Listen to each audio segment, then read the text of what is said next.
Gator don't play no shit. You feel me?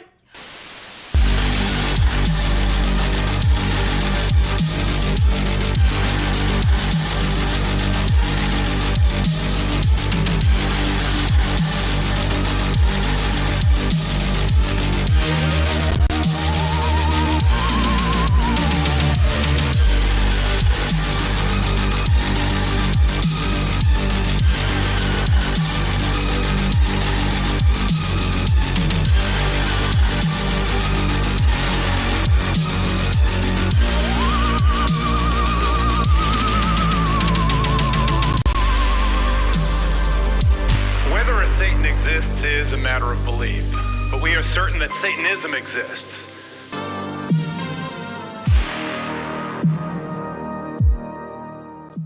Welcome to another episode of that other horror podcast. I think I'll be able to get the name of my own show right. I am one of your hosts, Ryan, and with me, as always, are your hosts, Clint. Hi, Clint. Hello. How you doing today? I am just fine. Fantastic. Better than you, I hear. Apparently.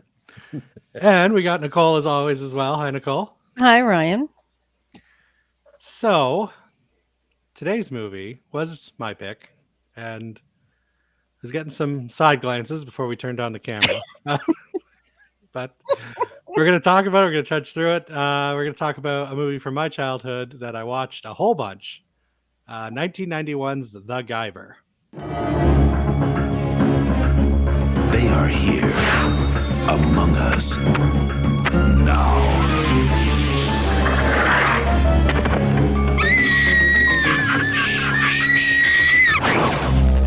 Nothing less than the fate of the human race is at stake when this girl meets this boy.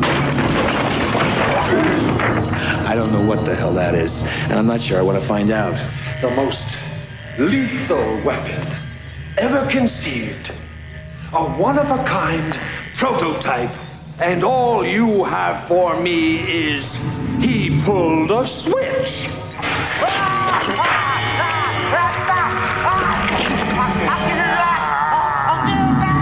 Why are they chasing us? They're coming! Find the girl. Look out! Which way do you think Where's this guy? I am the Guyver.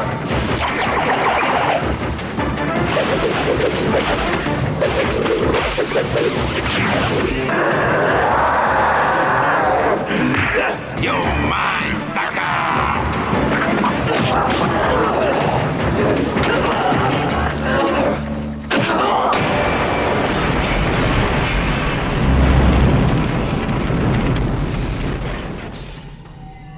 I got a job for you.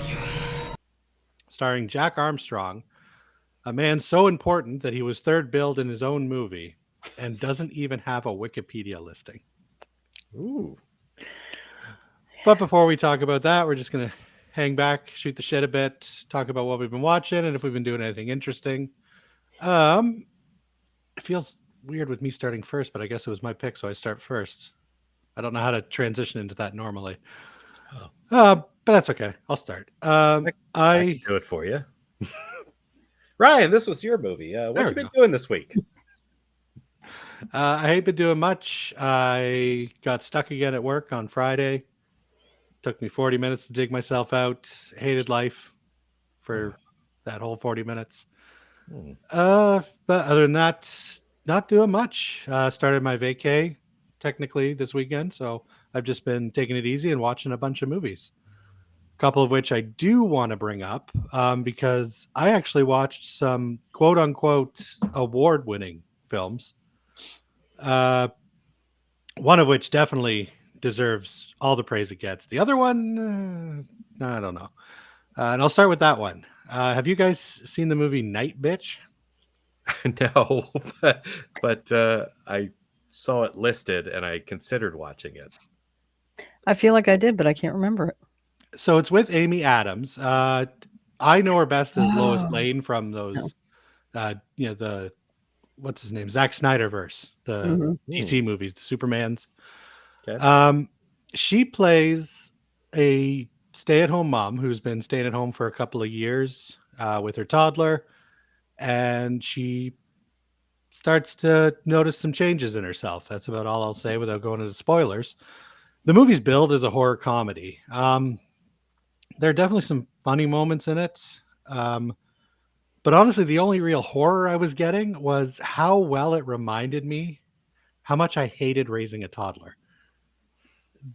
This movie does such a great job of that inner like anxiety and utmost dread that you feel as a parent to a new child.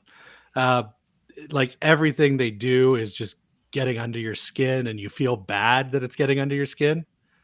The movie does a fantastic job with that, to the point where I was physically uncomfortable throughout the bulk of the film. It does do a fantastic job with that. It runs a little long, to be honest. I think it's over 2 hours. Mm. But I mean, if you want to relive the horrors of raising a toddler, I guess I would recommend it. Apparently, it's based off of a very popular book that I've never read, because as we all know, I can't read. So I did not read that, but I did watch the movie. Watched it with Jen. She wasn't a huge fan of it either. But I could see it appealing to some people. Okay. The other thing I watched, I know Nicole's watched it, but Clint, have you seen The Substance? No. I've been told about it a little bit. No real spoilers, but mixed reviews I hear on this. Some people really like it. Other ones are kind of meh. I absolutely adored it. Okay. It was, let me tell you, for a movie that advertises itself as body horror, and body horror makes me feel ick, don't get me wrong. But the body horror was not the grossest thing in this movie. It was Dennis Quaid eating shrimp. Damn it. I have never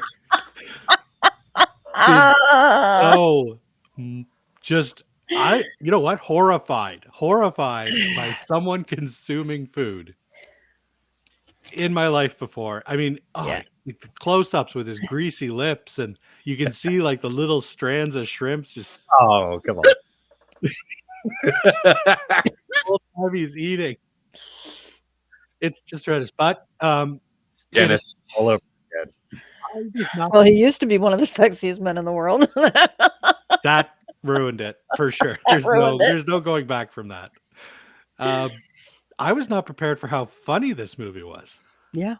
It has an amazing sense of humor. Yep. I was hooked the whole time. This movie, again, it's over 2 hours long. This did not feel like a 2-hour movie. Mm-mm. It pretty much passed the phone test. I don't think I looked at my phone maybe once. I did it once to look up what's her name there. I can't remember. It's Demi Moore, but her other. It's like the younger version. Margaret Quidel or something like that. I can't remember. But they're both fantastic in it, and I gotta say, bravo to Demi Moore. Oh yeah, man, she just Clint. There is not an inch of her body that I have not seen now. Yeah. Wow, she is naked in that movie more than I think she's clothed. Mm-hmm. And good for fantastic. her. Yeah, she looks amazing. Like good for her. I didn't look like that in my 20s, and she's what, close to 60? She's 60. Yeah. And she didn't hide anything. Like everything was there. Like the little bit of stretchy skin on her belly and everything. Like it was all there. And nope, she looks fantastic. And oddly enough, it was the other one who played her other that wore, because Jen and I were watching it and we see the end credits. It says Sue's breast prosthetics team. And I'm like, what the fuck does that mean? And Jen's like, I don't know. So we look it up, and yeah, her breasts were fake. They look real in the movie, but yeah. And so I looked at them like, why would her breasts be fake? She showed literally I swear I saw a butthole at one point. And so I looked it up though, but apparently she's like, well, the woman was supposed to be quote unquote like the perfect person. And she's like, my breasts are good, but they're not perfect. So these prosthetic breasts were meant to look more perfect. And I did just watch another movie with her today, and yeah, she's definitely not as busty as she's shown in that movie. Okay. But yeah, highly recommend. Fucking loved it. And the body horror was not like, if you've seen The Fly, you can handle this movie. Oh yeah, this is yeah. And it is still Disney compared to The Fly. yeah, and it is still done with that tongue in cheek. So even the grossest moments are still like they still have a bit of levity to them. Mhm. That it just makes it. Yeah, I absolutely loved it. I'm thrilled that it's been nominated for Best Picture Yeah. because I can't wait for all those fucking movie snobs who are like, I watch all of the nominated films to prepare for the Oscars. They're watching all these like friggin' war and peace movies and these dramas. The Next thing you know, they're Brutalist watching and the fucking Substance. You're gonna lose especially their the shit. last 10 minutes. I did not like the last 10 minutes. I thought it was a fantastic movie. I think they just ruined it with the end. I loved the ending. I knew you thought would. It was hilarious. But Clint, you got to get on it. The You gotta Substance watch is The Substance. fucking amazing. All right. I'll put it on the list. Yeah, this one's actually getting watched though. I don't like cockamamie list. You're gonna watch it like 12 years from now. Right. I'm gonna prioritize it. That's right. But I will relinquish my time to whoever wants to go next. Clint. Yeah, I guess I will. I also watched a few things, but actually I didn't watch very much. If I'm being honest, this past week was super busy for me, and work was just work. So I just went to our annual end of year business meeting. We did that down in Alexandria, Virginia. It's what business meetings always feel like. It takes a whole damn day. You talk about how you did last year, the improvements we plan to make, what our projections are for the next year. Watch some silly videos, act like we're having a good time together. And then, like, I don't know why I decided to stay overnight, but I did. And I carpooled with another manager down there. But we made the best of it because he was like, hey, if you want to stick around a little while longer, there's a George Washington Museum, like really close to here. I was like, yeah, why the hell not? I kind of like some of the history stuff. And we ended up, it was different than I thought. It wasn't just a George Washington Museum. It was a memorial. It was the Washington Masonic Memorial. So it is a Masonic temple that is now basically converted into like a museum, but yet somehow still a functional Masonic temple. So if you want to learn about something weird, go check out anything that talks about the Masons. Holy shit. I mean, there was, this had like wax figure of George Washington in it. That was super creepy. It had like all these displays on like former presidents, or notable figures in our American history who were Masons. Most of them I knew or could have guessed that they were. A couple of them surprised me, but super cool looking building. I mean, the architecture was incredible, which that stands to reason. I mean, they're stonemasons, for crying out loud. They ought to know how to work with stone, and they seriously do. So there was that. I didn't pay for it, but if you, the other manager who I drove down said, "Oh, I got this." Oh, good. You pay the $20. But it's worth the visit if you like stuff like that. And other than that, I recently watched a movie with the group called The Damned. Yeah, I opted out of this one. Yeah. Was I right to? I don't know. I mean, if you're really sensitive to depressing movies and subject matter like that deals with human suffering and like we'll just say like a slow descent into madness, then yeah, maybe you're right to skip it. There wasn't a lot of like really touchy subject matter, although it did have that one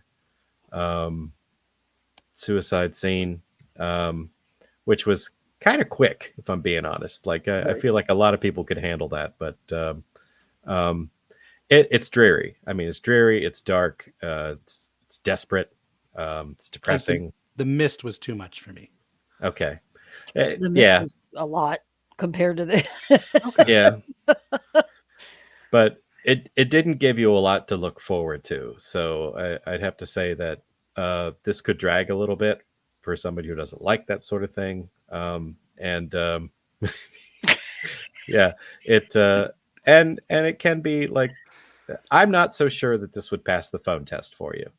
Um, it went on a little long. Like, I feel like this would have been a better short film than a feature. But that's just personal opinion. Nicole, I don't know how you felt about it. You watched it. I Good things about it. The acting was great. Mhm. The effects were great. The makeup and the sets and everything was fantastic. It was slow. Okay. Like I said, the acting is what I think what kept me watching. It was wonderfully acted. It was slow, and I had to have you explain the ending to me. Oh, So it wasn't my kind of movie. yeah. But I don't regret watching it. Yeah. I like the fact that they didn't give you too much right away, and I think they were doing that on purpose to try to draw it out, to get to that feature length. But like, by the end, I wasn't really sure what was happening. I wasn't really sure if they were dealing with something supernatural, like they were hinting at. I don't know if they were dealing with something, somebody doing something nefarious behind the scenes, Hmm. and by the end, I'd say it wasn't really super clear, other than I felt like maybe one character was having some sort of mental break. Um, but that's the option I'm going with, that a character was having a mental break, and most of this was just imagination. Um, so the other thing that I'm going to say that I watched, because I'm pretty sure I talked about Black Sheep, and that was over a week ago that I watched that. But I know you guys did that on your other show, the Hormonal Werewolves, and I had ended up watching that because I had seen it once before, and I enjoyed it, decided to watch it again. There's just something funny about a tongue-in-cheek New Zealand horror movie about biological experiments on sheep. It's It's the best killer sheep movie out there. and it is so good. You want to laugh and have a good time, and you like horror and effects, give that one a shot. So, like I said, I don't remember if I talked about it on a previous episode, but I'm talking about it now. The other thing that I watched, if you do like a good time, I've only made it 2 episodes into this, but I saw a meme about a show, and I learned what it was called, and I was like, I wonder if I have access to that. Well, I have Disney Plus, and apparently you can get it on there. It's called Creamery. I don't know if you've heard of this. I hate that word. Is that, Okay. is that- Well, then you probably won't like the meme or the subject matter of the show. That sounds like a terrible word. I'm just saying it. Yeah. Oddly enough, it is a show out of New Zealand. Oh. And this the idea of the show is there was a virus type outbreak that targeted men. And basically it's believed that there are no men left in existence. And this community of women are existing, and they have rules, like kind of like a society, like if they have like a lesbian relationship, they seem to kind of try to hide that from the rest of the group. But I think the reason for that is they want to be deemed worthy for the fertility lottery that they have. So like they must have like a sperm bank type reserve somewhere. And Is that they the Creamery? no. Oh, okay. And they hold a lottery, and then a certain number of women get selected to be impregnated, and that is the gist of the show. Well, 2 characters, I think it's in the first episode, ended up hitting somebody with their car, and they get out and they realize it's a man, and so that's where the show like picks up and starts taking off. That somehow there are at least one man that survived this virus, and they're trying to hide that. The way I understand it, especially from the meme that I saw, this show gets quite crazy. with their efforts to continue the human species. Gets And crazy. yes, yes. Well, hence the creamery. Is the man the creamery? I don't like That's what this I'm at all. thinking. He's going to be the father of every woman impregnated, right? Well, I think there's more than one man. There Which has to be if there's a sperm bank. yeah, I mean, I think that was left over at the time that the Oh, event okay. happened that took them all out. So like there's and the virus still exists because they talk about, they have 50% failure rate. So like that mostly means that male babies die. Oh, okay. So that's why it's all women, even after people give birth and have babies. It's only because the females survive. So I think there's a small group of men that are still existing, and they are. Well, this is a farming community, so they kind of treat them like cattle.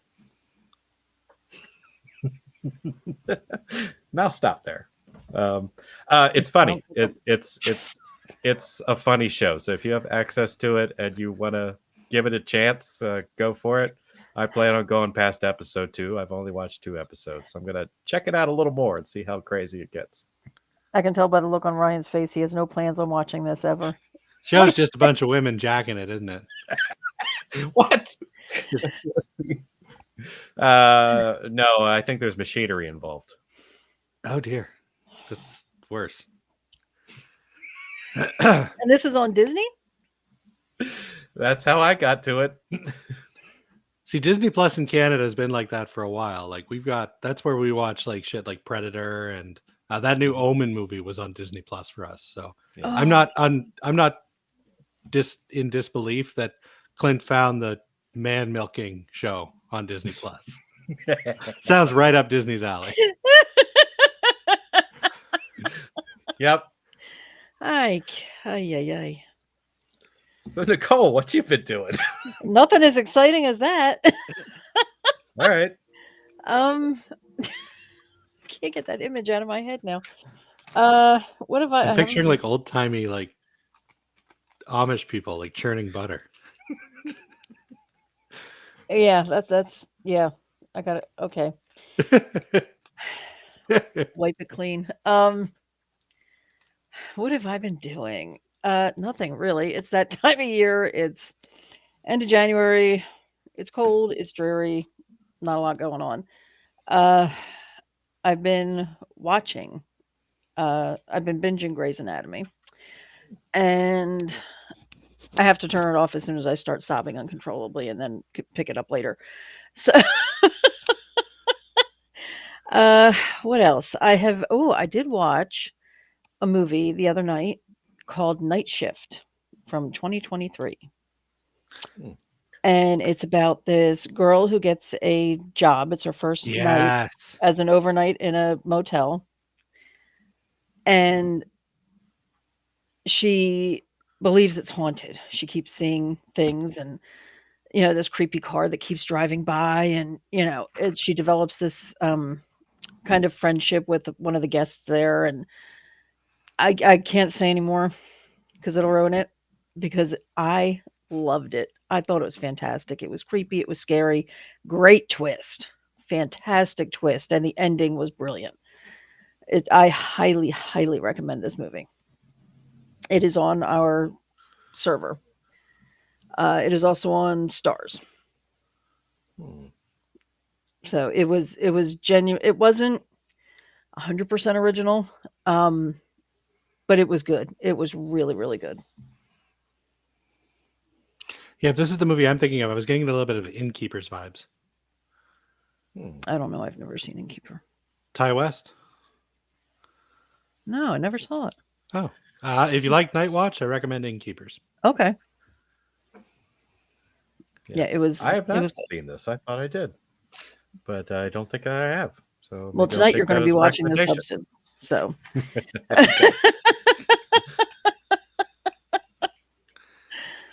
That's it. Excellent. Wonderful. Yeah.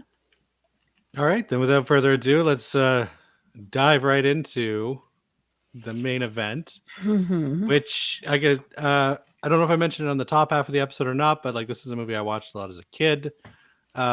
And we do a podcast now, and I realized I could force other people to watch it too. So I picked The Guyver, and I believe it was a first time watch for the both of yous. So I'm curious what your first impressions were. Nicole, you want to? I'm very curious. First impressions. Well, when I hear Ryan say this movie snaps, I know I'm in trouble. The- First impressions, very 80s vibe. Um, I don't even know what I didn't have really. Costumes were great. The old school suits were fantastic. Um, I thought it was a decent story for that kind of movie. Not enough dialogue at all. The movie was what, like an hour and a half, and there was like an hour and 15-minute fight scene. I know it's great. That's it. Oh God, I saw creatures. I saw every one of them look like a gremlin and a Dilophosaurus had a baby or hatched Oh an yeah, egg. That was my impression. It had some comical moments. It really did. I did laugh. Overall, it felt like an Amityville movie. oh It was 90 minutes, and I thought I was sitting there for 3 hours. okay, Yeah, fair. yeah. All right. So doesn't really sound like much of a recommend from Nicole. Clint, what did you think? Um, yeah, well, you're right. I had never seen this before. This was the time in cinematic history where this would have been like when I was like in my teens. This would have been a good thing for me to see then. I think 13-year-old me would have been like, this movie's fucking awesome, and I would have been like you, and I would have watched it a whole bunch.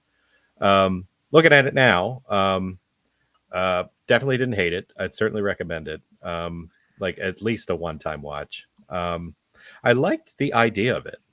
Um, and a lot of times I don't like, you know, cards of exposition in the beginning of a movie, but it all mattered. It all fit, and I understood the very basics going into it. I like the idea of aliens having fiddled with human DNA and making these zoanoids that can basically morph into powerful creatures, and and that there is now a corporation of these zoanoids led by a zoolord called the Kronos Corporation.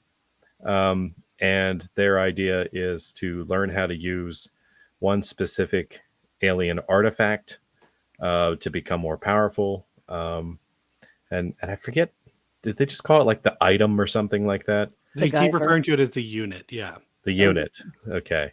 Yeah. And so I would say that probably I was having the best time during the opening scene with the doctor who's like, I can't let this happen. He escapes with the unit. He's on the run.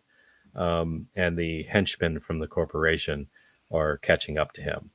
And he pulls the old switcheroo, takes it out of this briefcase he's carrying, and like slams it into like a kid's lunchbox, down by the drainage area next to the river, and like tosses it.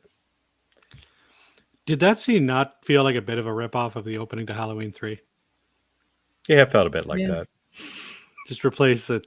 Just replace the Halloween mask with a evil alien, or no, good alien, but evil purpose mechanical suit unit thing. Mhm. So they're nothing alike. But anyway, I got a little bit of the vibes from it. I'm with you. So a recommend from Clint, a light Yeah. recommend maybe. Yeah. So you did mention like the opening title card and stuff, and I do feel the movie does do a pretty good job of this. I watched the show because I had a friend who was a big anime nerd growing up. So he would make me watch anime all the time, and 95% of anime I can't fucking stand. The Guyver, though, that one I enjoyed. I actually watched all that. There's several seasons. And the movie does a pretty good job of combining at least what happens basically in the first season of the show into an hour and a half. A lot of liberties are taken, but it's the basic gist of what Right. happens. The only thing we don't get is the introduction of other Guyver units, which was always a really cool part of the show. There would, because they're few and far between, but there would be like sometimes an evil henchman would find one. Sometimes a Zoanoid would find one, and it would bond with the Zoanoid, making this weird amalgamation, which is really cool. But I'd say, yeah, the movie does a pretty good job of, if you had any interest in the show, in this movie's probably the worst thing to watch because literally every other interpretation, including this movie's own sequel, is way better. But this movie unfortunately tanked, so its sequel went direct to video, and it didn't do as well because it was only direct to video, and that basically killed the franchise right there. But they were hoping for like another Batman with this or another Teenage Mutant Ninja Turtles. Yeah. This like, even though this was done as an American film and Brian Usna produced it, the Japanese origins are very upfront. Like, this feels like a Japanese movie. The subject matter is very much something that I would expect to come out of that culture. Some of the shooting of it feels very much like that. Like your fight scenes and some of the odd things that they do, like the tongue in cheek, adding humor in, made this feel very much like I don't know, like Mighty Morphin Power Rangers, which like came later. It had that real Japanese feel to it, and I was not surprised at all to find out this originated as an anime. So like you mentioned, it is a Brian Usna movie, so production. Yeah. So we do get some familiar faces. Nicole, what'd you think about your boy? Well, I guess he's not Herbert West in this. He's Dr. East. Dr. East. That's fucking hilarious. I just got that now that you said that. That didn't even click while I was watching it. He's, it's Jeffrey Combs. He did not have enough screen time. No, he's kind he of wasn't in the movie, but 5 minutes. Yeah. Would have loved to have seen more of him, but the scenes with Michael Berryman were fantastic. I love Michael Berryman. They were fantastic. That scene, I actually have stars on my notes next to Berryman beating himself up. I was hysterical when he was in the office and the main guy was like forcing him to slap himself, and that was hysterical.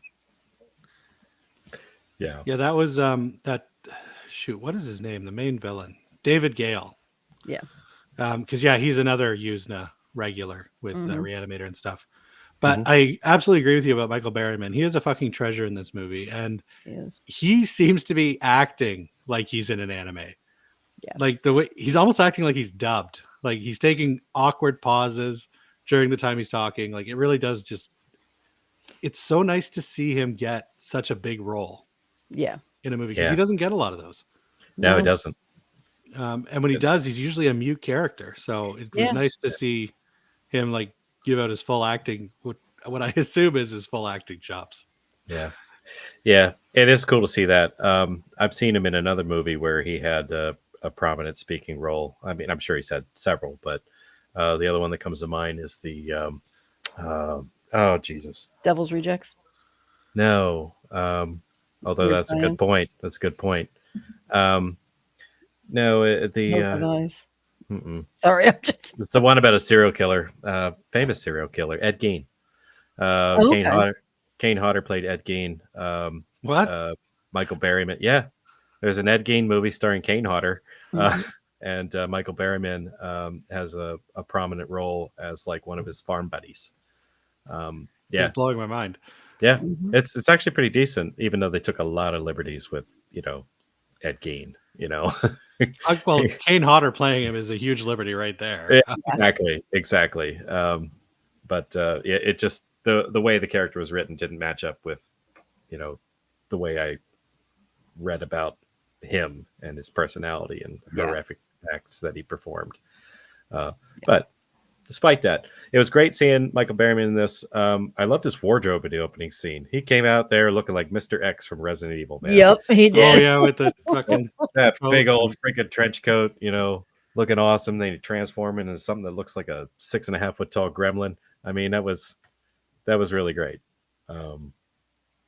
And I love that they wasted no time showing us the Zoanoids and what they were capable of doing. Yeah. Oh yeah, this movie doesn't hide what, like, this movie knows exactly what it is, so it gets to the money shots pretty quick because it's not going to sell you on the acting or the story. No, it's not. Because after Barry, like I hard pressed to say Barryman's probably the best actor, like giving the best performance in the movie. Yeah, because The Mark girl Hamill, wasn't bad. Oh, Mark Vivian, Hamill. Vivian,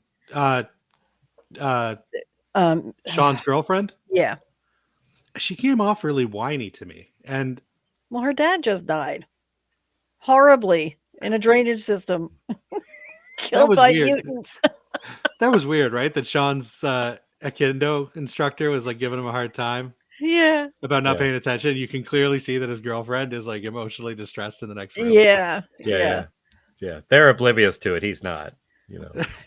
Well, yeah. She was distraught and upset, and understandably so. But that didn't stop them from like kind of forgetting about it for a second, where they almost had that moment where they kissed in her apartment. I was like, "What?" Yeah. He's like, "Sorry, your dad died," and oh, that's okay. Let's make out for a minute. I'm like, this doesn't make sense to me. I understand what they were trying to do. They were trying to show a connection between the two characters and kind of develop a love story out of this. But I was like, that felt out of place, and it fell a little flat for me. I was like, what the fuck? No, you don't like kiss a grieving person romantically.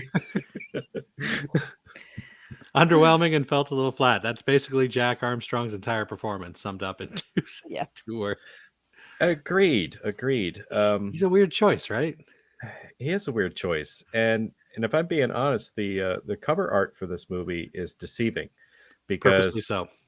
they did that on purpose. Because Yeah. I was wondering if originally Mark Hamill was supposed to play the Guyver, but no, they just blended the two characters together to show you that he was in the movie. They did that. Yeah, that's their argument, is that it's the two main characters of the movie, like your two main protagonists. But no, Mark Hamill has gone on record saying he didn't know they were going to do that, and he's like, they absolutely did that just so that people would think I was going to be some kind of alien super soldier and hopefully get more ticket sales. I have Luke Skywalker with a porn stash. Yeah, wow, that mustache. That did not work for That me. was rough. That is a choice. There's no Yeah. way that like Mark Hamill wanted that mustache. No. Yeah, I wonder if they felt like that would make him look more like a cop. More But like see, Tom Atkins. He had a mustache for a while. Like if you watch Body Bags, Yeah. that John Carpenter hosted anthology, his character in that has a mustache too, and these were made around the same time. I think Mark Hamill was just rocking a stash for a while, and he figured it made him look good. Yeah, not at all like some creepy pervert. Yeah. His wardrobe did not work for me like Michael Berryman's did. No, he very much just, I don't know if he was trying to look undercover, but like I said, the stash with the jacket and everything, he looked like when he approaches Vivian Wu at the Akendo thing, and he's like, "Can you just come with me for a minute?" I'm like, "You didn't even ask to see a badge or anything. Like this man is No. clearly going to take you into a van." Yes. Yeah. Thank God Yeah. he didn't, but I feel like his wardrobe style came from like Danny Glover from like a different movie. You know what I mean? Predator 2. Predator 2, yeah. And it didn't work as well as it worked for Danny Glover. No. But he's absolutely phoning this movie in, and I kind of love that because like Mark Hamill was dealt a bad hand for a while. Yeah. And he's doing much better now. Like people are respecting his voice work, and as they rightfully should, because he's amazing as the Joker. But there was a while there where you could tell Mark Hamill was kind of just fed up with the whole movie industry as a whole. like kind of Yeah. dumped off to the side. And I feel this performance is kind of projecting that. Like, oh, great, you got Mark Hamill, the guy from Star Wars, to be in your sci-fi movie. Yeah, sure, whatever. Give me the money. Yeah. But he is acting the shit out of that transformation scene. That was upsetting. That actually made me uncomfortable. Yeah. Skywalker turns into a horseshoe crab / grasshopper. I wrote something similar. I said, did Mark Hamill turn into a cockroach and then die? Yeah. Exactly what it looked like. I got crab with the things in the front, and then the legs were like grasshoppers. Yeah. I got you. But yeah, that whole death scene where he's just like screaming and you see his leg like contort backwards. Where was that the rest of the fucking movie? I Like, know. Right. And their excuse for that was he wasn't in the soup long enough. Wasn't in the soup long enough. There wasn't more of that in the movie because the movie was nothing but fight scenes in an alley. That's all. which the show is too, but the show does deal with a lot more. Like the show was a hard R, and it dealt a lot more with the body horror aspects behind the Zoanoids and the Guyver itself. And originally they were going to go for that, but once they realized how much money they were funneling into this thing, because suit work's expensive, they're like, we got to go for PG-13 because we need to recoup our, we need to make money on this. And I think that really, like, this was a last minute decision too. So you can kind of feel it. Like the humor in this is pretty forced. And it just, the fight scenes, although they're so long and quote unquote extravagant, they kind of, like, we watched the unrated cut of this movie, believe it or not. This is the version that I did not see as a kid. The little tiny bit of blood that's in this was not in the version I watched growing up. They cut even all that out. Wow. That one scene where he like breaks one of the Zoanoid's arms and twists its head, and we get a little bit of a blood spray there. That wasn't in the version I watched growing up. Were the boobs in it? No. The Zoanoid boobs? Oh, with the furry peacock lady or whatever she was. She had a beak of a bird. Yes, a big her red boobs furry. Yeah. That's the first time I ever noticed them. I'm like, is that her tits? Those were her tits. Yeah. Yeah, I'd imagine those were when I was a kid. I don't know. I still have my VHS copy. I guess I could check.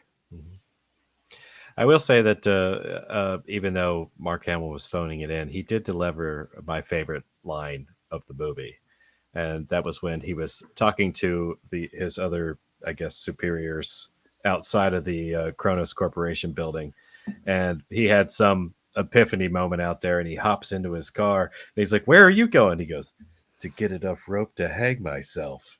And he just takes off down the road. I didn't know what he meant, and I didn't really feel like they followed up with that, but I was like, I loved that line delivery. That line was so random. He just hops in the car. Like, everything about that scene felt like a fever dream. Yeah. The whole movie was the way he delivered it too. Like, he was so animated with his face. Like, every word, he changed his head to a different angle. Yeah, I'm gonna start doing that. Wait, was Mark Hamill maybe the best thing about this movie? Because we keep talking. The mustache. The mustache was like weighing him down. He had to keep dropping his head to the right, to the left. It'd take the pressure off his neck. Yeah, exactly. The more we talk about Mark Hamill, the more I'm thinking he might have been the best thing about this movie. I don't know. It's pretty close. Him and Michael Berryman. There was not a single gang member that was under the age of 45. Oh, God. But Jimmy Walker rapping, come on, that was amazing. Yeah, I just have rapping ? Yeah. Well, that's what he did in Good Times. Yeah. Oh my God. And well, I know 20 years past Good Times. I wonder if he was the inspiration for Jar Jar Binks, because that's the only thing I could think about when I was seeing him as the Zoanoid. 100% George Lucas saw this when he was on cocaine one time, and it was like burned into his memory banks. He's like, I gotta do that. When he made episode 1, he just starts drawing, and he's like, I don't know where this idea came from, but yeah, Nicole, you're absolutely right, especially with those ear flaps. Like, he looks like a Dilophosaurus. Yeah. Every time the ears would flop up, I just pictured Jurassic Park. His creature was probably like the creatures in this are all very unique looking, and they're a lot of fun. Because you can say you got Jimmy Walker, who's clearly a cross between a gremlin and a Dilophosaurus. Mhm. Berryman's creature just kind of looks like a walking rhino tank thing with that Mhm. bulbous thing in his head. We've got, the birdie furry titmouse thing. And then the other guy, the silent Jimmy Walker's partner there, the one who always like raps with him, but silently. He turns into an elephant. Yeah, Question that's mark? what I got. He had like an anteater? Get a little trunk. But he Yeah. made elephant noises when he fought. Mhm. I do have to say the fight choreography was pretty good. Yeah. It was a lot of fun. Yeah. And we haven't even talked about we talked about the Zoanoids because they're all, and I love that every Zoanoid is different. Because Yes. there's like 10, 12, 15 different Zoanoids in this movie. Yep. And you could tell like some of the molds were the same. Like there's the one that's Yeah. like an alligator, and then there's the other one that has a long neck too. But they did look different. But the Guyver unit itself, like when Sean bonds with the Guyver, I think the Guyver is a fantastic looking design. Mhm. Like it's It looks really badass. good. Mhm. And unfortunately, especially for Nicole, she'll never know how truly cool the suit work can be, because I think this movie kind of solidified the fact she's not watching the sequel. But Not unless you pick it. well, don't tempt me. The sequel really shines like how cool like some of the features are, like those arm blades and everything. Because again, the sequel is a hard R. Since they went direct to video, and they felt one of the main reasons why the movie flopped was because you have two groups of people who don't know what the Guyver is, they didn't go see it, and you have the fans who didn't go see it because they're like, why the fuck is it PG-13? Yeah. So the sequel was a hard R. So the Guyver gets to use the tools at its disposal much more elaborately, and it's ridiculous. You've got lasers blasting out eyeballs. You've got like blades slicing off heads. That's And the suit is, they do that thing, how like the mid 90s made things blue. Mhm. Like you look at RoboCop, but then you look at RoboCop 2, and then they made the suit like a little more blue. Yeah. They did the same thing with the Guyver, and it looks really cool in part 2 when it's all blue. Nice. But yeah, go ahead. I was just going to throw out, I do find it funny that the Kronos Corporation couldn't figure out how this unit worked. And when our protagonist becomes the Guyver, he basically falls on it and like hits his head on it, and that's how it attaches to his body. I mean, you mean to tell me that none of the top dollar scientists working for this place ever thought, hey, why don't we just try headbutting the thing and see what happens? Or just push the button. Yeah. A very clear button in the middle of the unit. Yeah. The ball that seems to be the center of this whole thing. It literally glows. Like it keeps lighting up. If it was a boss in a video game, you'd know to hit that spot. Yeah. So it's like, yeah, they couldn't figure it out, but this guy just accidentally falls on it and suddenly he's the Guyver. So as he's getting his ass kicked in an alleyway. Yeah, Sean's really useless. I know. Like he never paid attention enough to really learn how to do Aikido. You know what I mean? Yeah. Aikido. Sorry, I think I kept calling it Aikido or something. Wow. We know what you meant. I didn't. Okay. Yeah. I don't even know what Aikido is. Yeah. That's Steven Seagal. His martial art. That's the one he does. Yeah. Every culture has a different one. That's just the one where you throw people. Yeah. Yeah. It's considered to be the gentleman martial art, but it's a Japanese martial art, which Steven Seagal just happens to be a master. Yep. Sure he is. He's a lot of things if you listen to him. Busting on Seagal now. Come on. I'll save it for another time. Hey, I love me a good Seagal flick, but the man is, according to this guy, he's a master at everything. And just something's got to give, Seagal. You can't be a master at everything. That's right. But yeah, I do. what do you guys think of the humor in this movie? Because, like I said, it was kind of added later on, like when they got Jimmy Walker for one thing, because they're like, Good Times. Didn't Good Times come out in like the early '80s? Yeah. No, that was 70s, wasn't it? Was It 70s? came out Oh, in the 70s, I You believe, might be right. Yeah, I think you're right.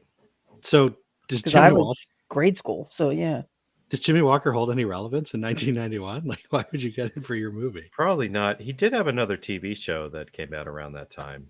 So Oh, he did. yeah. I don't remember exactly what it was called, but I seem to recall watching a few episodes of it. Another one of those housekeeper movies, kind of like Who's the Boss, but with J.J. Walker. Oh, I'm sure that went on to God, do. now I got to look it up. I'm looking it up right now Yeah. because like watch this thing be like 12 seasons or something. Yeah, I don't think it lasted long, unfortunately. But he was the comedy element of that show. I'm not seeing anything. But Nothing? apparently, he's been consistently working Okay. because he's got quite a few. Well, when did this come out? 91? yeah. Yeah. Oh, Bustin' Loose.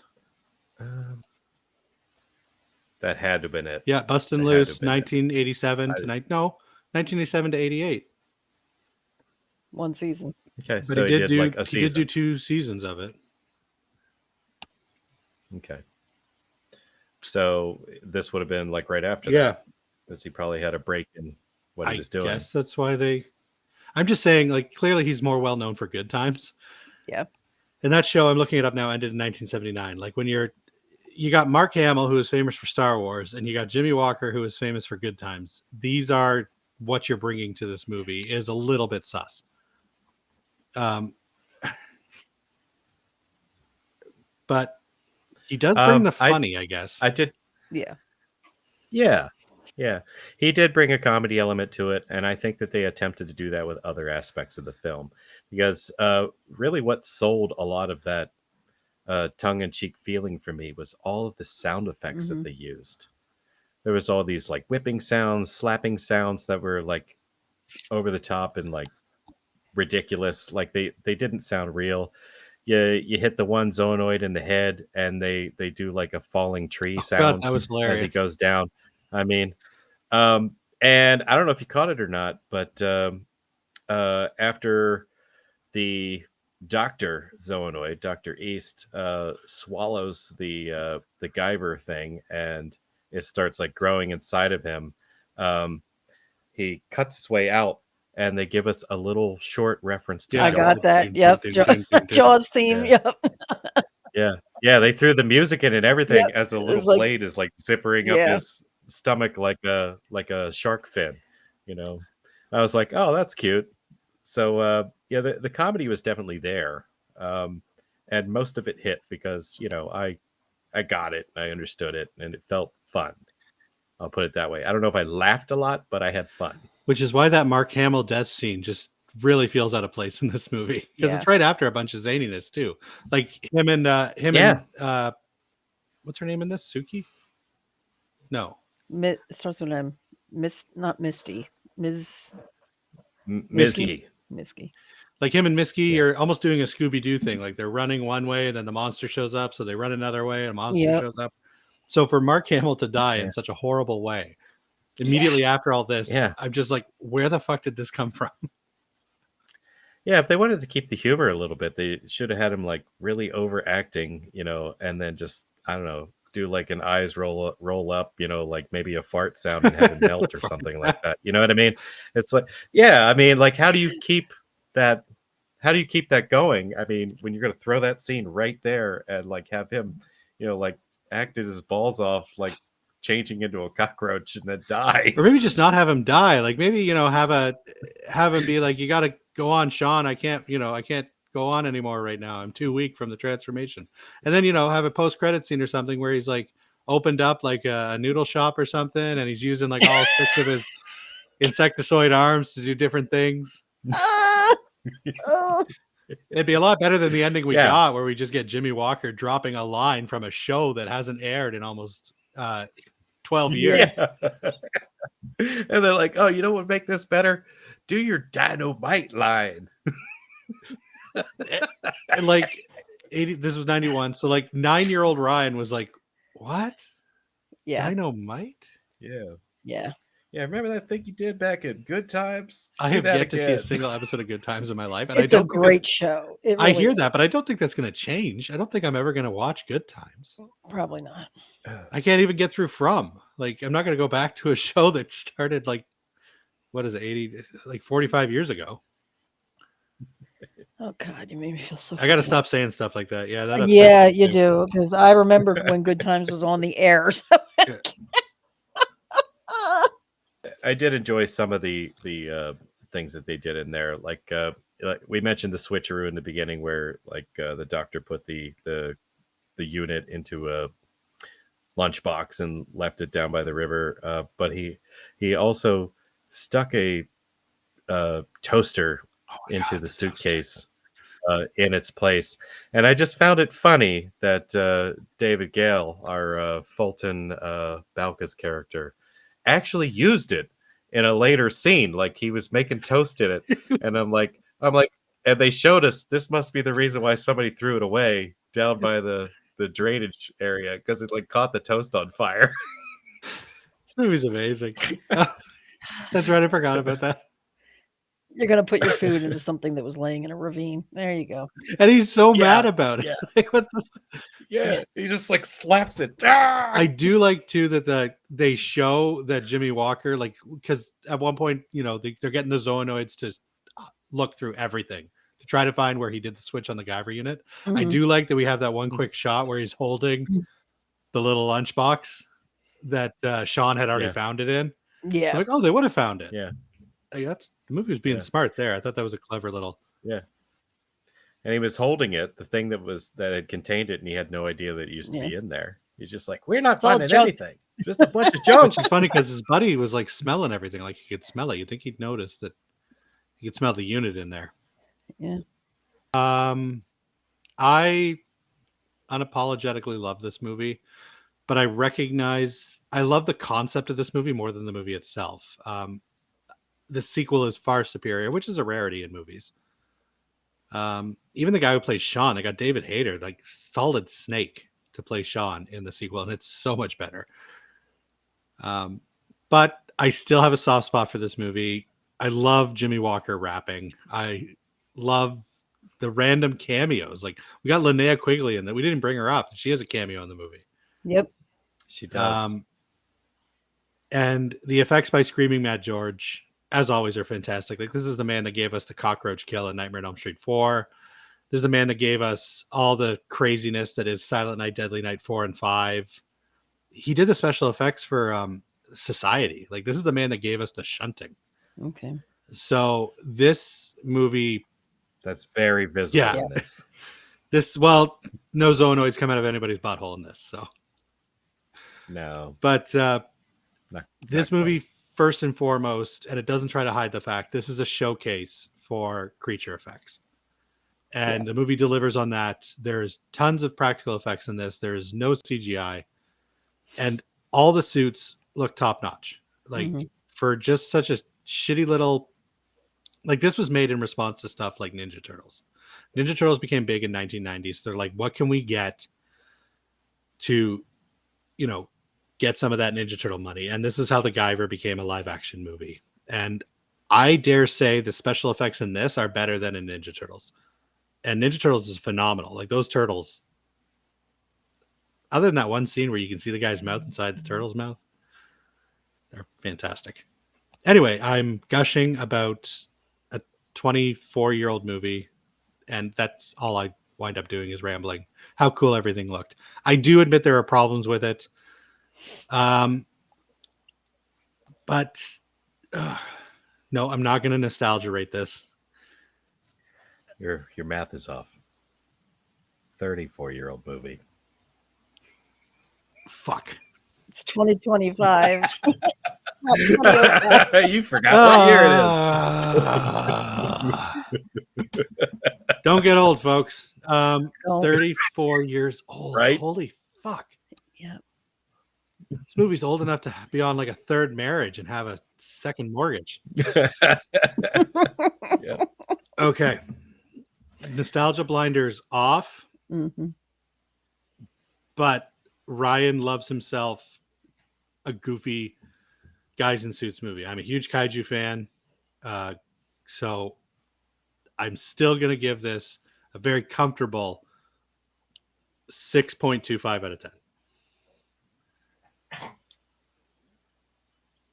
I thought it'd be higher than that. I can't, in good So did I. conscience, because this movie, there is no, like, the story is bare bones. Yeah. Basically, like I said, this is a showcase for creature effects. Hmm. It's, as far as an actual movie goes, there isn't a lot there. Realistically, it should be a lot lower. But I have a good time every time I watch it, and Dynamite. It's dynamite. But yeah, I can't give this like a fucking 9 out of 10 or anything. Like, come on. Yeah. Like, I just watched The Substance the other day. I can't put this in the same Not the same lexicon that I category. would The Substance. So yeah, 6.25 out of 10. But a very strong, if you like dumb monster creatures, like creature effects movies, very, very highly recommended. Who wants to go next? Okay. Clint. Okay. Well, you are exposing the flaws in my rating system. I just want to put that out there now. I never thought for 2 seconds that I would rate this movie higher than you. What? I yeah. I did not see this when it was out, and I feel like I should have. Like I said, if I'd have seen this, in 1991, I would have been a much bigger fan of it. I would have the nostalgia blinders on, and I really feel like you chopped down your score because you said you removed the nostalgia blinders. So, sorry, just to interrupt you really quick. If the nostalgia blinders were on, this movie would be a 9.5. Okay. Just letting you guys know that right now. Continue. All right. Fair enough.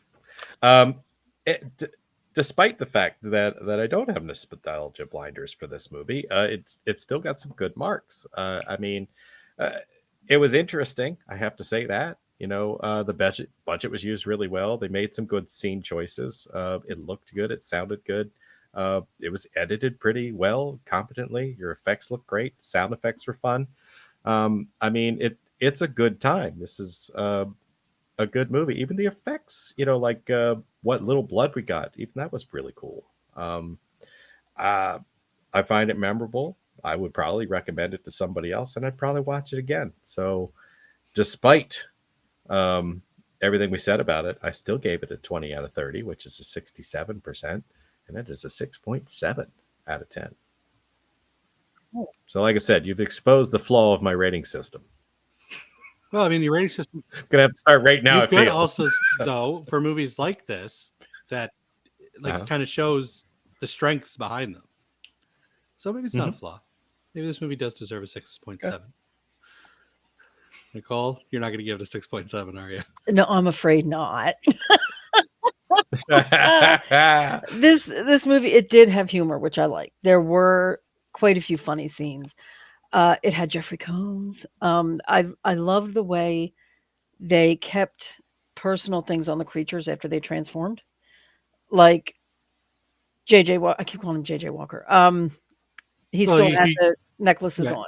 He is known as Jimmy JJ Walker. So yeah. He still had the necklaces on after he transformed.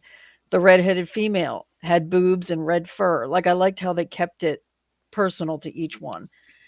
It was a good creature feature. Like you said, if you're a fan of, like Power Rangers, Teenage Mutant Ninja Turtles, 80s, anime, stuff like that, you will like this movie. It's just not my kind of movie. It's fair. So I'm not putting it down. It's just not my taste at all. All of those things, Ninja Turtles and all that, came after my time. I was older when those came out, so I never really got into them at all. So from my standpoint, I'm going to give this movie a 3.0 for the comedy, the creature effects, and Mark Hamill. It's Mark Hamill. Come on. And Jeffrey Combs. That's honestly better than I thought you were going to give it. So. Yeah, 3.0. It had some good qualities. It did. 3.0 from Nicole. Yep. All right. Well, we're going to hop into our little game that we play, which is that other Rotten Tomatoes game. So many podcasts out there like to use Rotten Tomatoes to play a little game with. We do the same thing that they do, and we do that too. So this was my pick, but clearly I can't play. So Nicole, let's pick you. Go first. There are 6 whopping critic reviews for The Guyver. What percentage did they give it? What percentage of them liked it? What percentage of them liked it? Out of 6. Out of 6. Oh God. 20%. 20% from Nicole. Clint? I'm going to go with 70%. 70% from Clint. Wow, Clint has a lot more faith in this movie than Nicole does. Nicole, you are going to take 6 reviews. Nicole, you are going to take good. it. This movie has a 33%. It is certified rotten. 2 out of the 6 critics gave positive reviews for The Guyver. You need to get on there and bring that. I'm not a certified critic. 6 of them. Okay. All right. So the ratings group for the users is a little bit larger. We have 5,000 plus ratings for The Guyver. Clint, I'll let you go first this time. What percentage are we looking at? Oh, that actual people who are not certified critics watch this, and what did they 5,000 plus. Oh. Okay, so out of those 5,000, I'm going to say that 50%. I'm going to go right down the middle. 50%. 50% from Clint. Nicole? Gave it what? Liked it or hated it? Yeah, what percentage? Like, what percentage is it? Like 0% being everybody fucking hated this movie. 100% everybody loved it. Oh, then I'll go with 35%. Liked 35%? It. Yeah. Nicole, you're going to sweep it this week. This movie has a 39% user approval rating. So both users and critics hated this movie. And actually, Nicole, you're the people's voice this week because you gave it a 3, and that's right around where they are. They're 3, 4. So the general audiences did not enjoy The Guyver, and that's probably why we got a direct-to-video sequel, and then it was never heard from again. I had never heard of it in the beginning. So I've never heard of this movie before you brought it up. So I think we're just gonna forego did you guys have anything you wanted specifically to plug, or? Can't think of anything. No. Because we usually just plug the same thing every week, so I figure we'll just jump over that and hop right into next week's pick. Clint, it is your turn. Well, this I was thinking about directors who are known for specific things, and I'm like, whenever we talk about specific directors, we only talk about like one particular thing, and I was like, they're known for other stuff. So I thought it might be cool to explore some of the other stuff that a well-known director or writer has done. And when you think of Clive Barker, you normally think of Hellraiser. I was thinking Lord of Illusions from 1995. Okay. I thought we were going to do Rawhead Rex.